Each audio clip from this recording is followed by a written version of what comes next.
Dan untuk membahas terkait dengan hal ini, kita akan bahasnya bersama dengan politisi Partai Golkar, Erwin Aksa, dan peneliti Forum Masyarakat Peduli Parlemen Indonesia atau Formapi, Lusius Karus. Selamat pagi, Pak Mas Erwin, dan selamat pagi, Mas Lusius.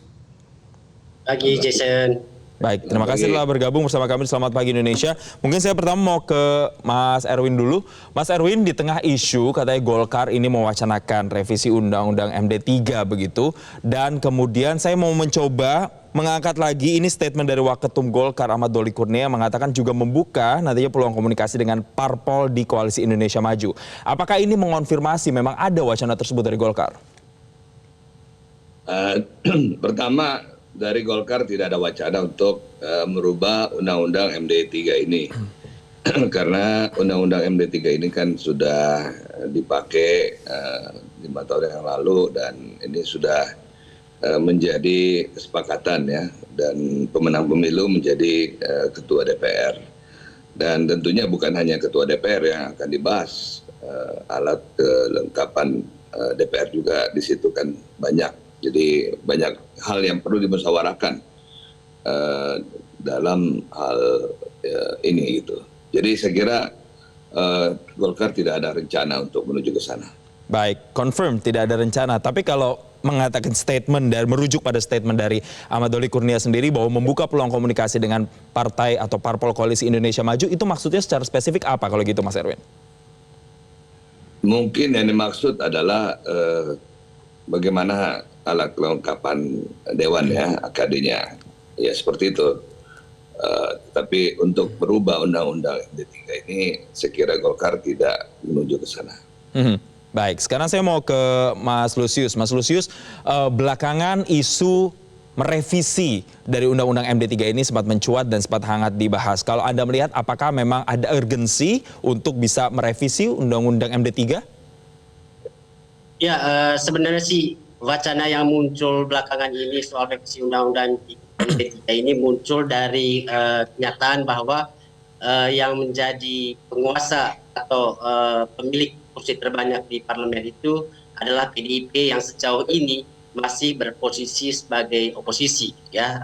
Mengingat pemenang Pilpres itu adalah kubu 02 Prabowo Gibran, maka PDIP sejauh ini masih menjadi oposisi, dan karena dia oposisi menurut Undang-Undang MD3 dia otomatis mendapatkan jatah kursi Ketua DPR gitu ya. Situasi ini yang kemudian memunculkan pikiran di banyak kalangan dengan oposisi yang memegang kendali di parlemen, itu artinya ada kepentingan dari pihak koalisi untuk memastikan koalisi juga punya kekuasaan di parlemen sehingga akan sinkron kemudian kebijakan pemerintah dan parlemen di sisi yang lain. Ya, jadi saya kira itu latar belakang kenapa kemudian muncul wacana merevisi Undang-Undang MD3 ini, karena hasil pemilu menunjukkan bahwa yang akan menjadi ketua DPR itu otomatis adalah PDIP. Dan di 2014 situasi yang sama seperti sekarang ini juga terjadi. Dan saat itu saya kira manuver di parlemen menghasilkan revisi Undang-Undang MD3 yang akhirnya memastikan sistem pemilihan pimpinan DPR itu dilakukan melalui sistem paket. Jadi karena situasi itu saya kira ya mudah kemudian membayangkan kenapa orang-orang mulai berpikir ya potensi revisi Undang-Undang MD3, karena faktanya koalisi itu pasti membutuhkan kendali di parlemen sehingga kebijakan-kebijakan pemerintah pada waktunya nanti mudah untuk kemudian didukung oleh parlemen ya. Baik, Mas Lusius, memang kalau misalnya PDIP berada di luar pemerintahan atau berada sebagai oposisi dan kemudian menduduki kursi Ketua DPR, apa dampaknya kira-kira? Bukannya fungsi check and balances justru harusnya terjaga kalau mekanismenya jadi seperti itu, Mas Lusius? Betul, saya kira dari sisi publiknya, dari sisi kita semua, saya kira kita punya kebutuhan adanya atau parlemen itu menjadi lembaga yang kuat ya dalam melakukan pengawasan terhadap kebijakan pemerintah, dan adanya oposisi yang kuat di parlemen itu menjamin kemudian pengawasan itu bisa dilakukan secara tepat gitu ya kepada pemerintah ya. Karena itu saya kira publik tentu mendukung sekali aturan Undang-Undang MD3 yang sekarang yang memastikan PDIP secara otomatis menjadi ketua DPR, dan pada saat yang sama kita berharap juga PDIP tidak akan kemudian mudah dirayu oleh kekuasaan untuk kemudian bergabung dengan koalisi. Ya, dengan itu kemudian kita berharap parlemen ini akan menjadi sangat dinamis dalam proses pengambilan keputusan karena ada kelompok oposisi yang cukup kuat itu pada saatnya nanti. Gitu.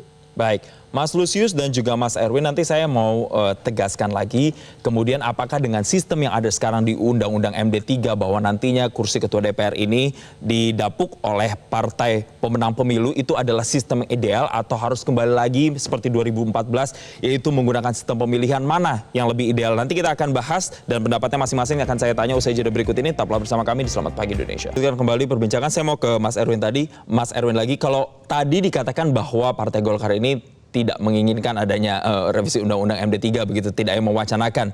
Tapi apakah Anda melihat bahwa atau Anda berpendapat sistem yang sekarang penunjukan dari Ketua DPR ini melalui partai pemenang pemilu itu sudah cukup ideal atau harus kembali seperti 2014 pada saat itu yang melalui mekanisme pemilihan, Mas Erwin?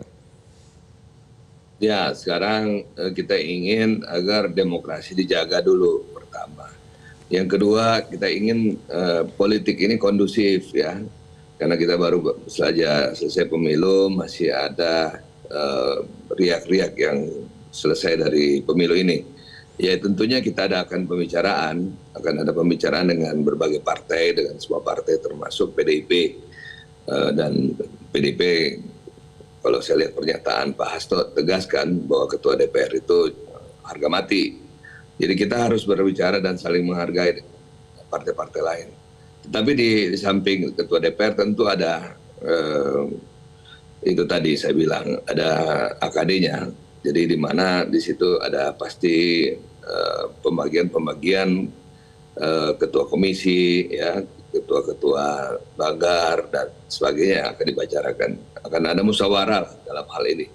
Jadi kita mengutamakan musyawarah dulu dalam hal bagaimana mengangkat dan menunjuk orang-orang yang akan duduk bukan hanya sebagai Ketua DPR tetapi duduk sebagai AKD, ya, alat kelengkapan dewan yang nanti akan duduk pada saatnya ditunjuk oleh masing-masing fraksi nantinya. Jadi saya kira musyawarah yang diutamakan dalam hal ini. Baik, musyawarah dan mengikuti mekanisme yang ada terlebih dahulu, dan juga tentunya fokusnya tidak hanya kepada kursi Ketua DPR-nya tapi juga alat kelengkapan dewannya begitu, Mas Erwin ya. Nah sekarang saya mau tanya ke Mas Lusius. Mas Lusius, kalau kita bicara ideal tidak ideal, apakah kursi Ketua DPR yang diatur di Undang-Undang MD3 yaitu akan diduduki oleh partai pemenang pemilu itu sudah ideal atau harus seperti 2014 yang melalui mekanisme pemilihan saat itu? Saya kira sih semua mengakui yang paling ideal itu yang berlaku sekarang ini, kursi Ketua DPR dan juga pimpinan DPR lainnya itu diberikan secara proporsional kepada partai politik sesuai dengan perolehan kursi mereka, ya, karena kita menganggap itu adalah salah satu cara DPR atau kita semua memberikan apresiasi untuk capaian partai politik, ya, di pemilu, sehingga yang memperoleh kursi terbanyak kita anggap lebih banyak dipercaya oleh pemilih ketimbang kemudian partai-partai lain. Karena dia lebih banyak, lalu apresiasi itu diberikan oleh DPR melalui kursi Ketua DPR yang diterima secara otomatis.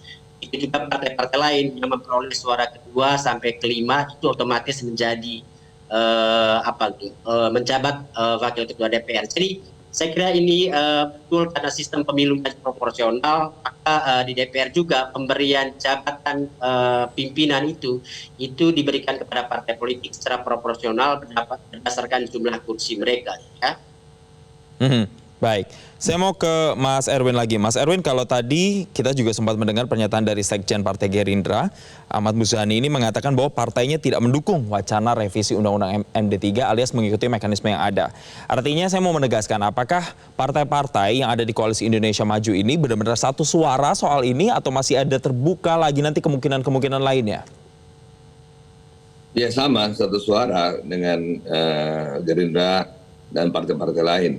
Bahwa kita juga ingin DPR itu jangan gaduh lagi seperti 2014, ya, perebutan pimpinan itu karena perubahan Undang-Undang MD3. Ya pada saat itu mungkin dimungkinkan karena koalisi merah putih kuat pada saat itu. Tetapi hari ini kita lihat koalisi 02 juga masih kurang kalau ingin merubah, berarti harus merangkul koalisi-koalisi lain.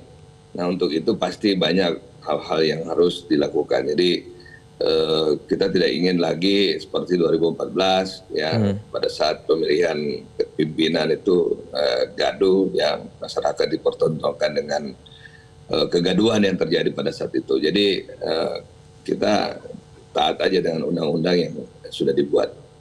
Baik, kita sepakat sampai dengan dialog detik ini berarti sepakat mengikuti mekanisme yang ada begitu kesimpulannya. Baik, terima kasih politisi Partai Golkar Erwin Aksa dan juga dari Formapi Mas Lusius Karus telah berbagi bersama kami di Selamat Pagi Indonesia dan selamat kembali melanjutkan aktivitas. Jelajahi cara baru mendapatkan informasi. Download Metro TV Extend sekarang.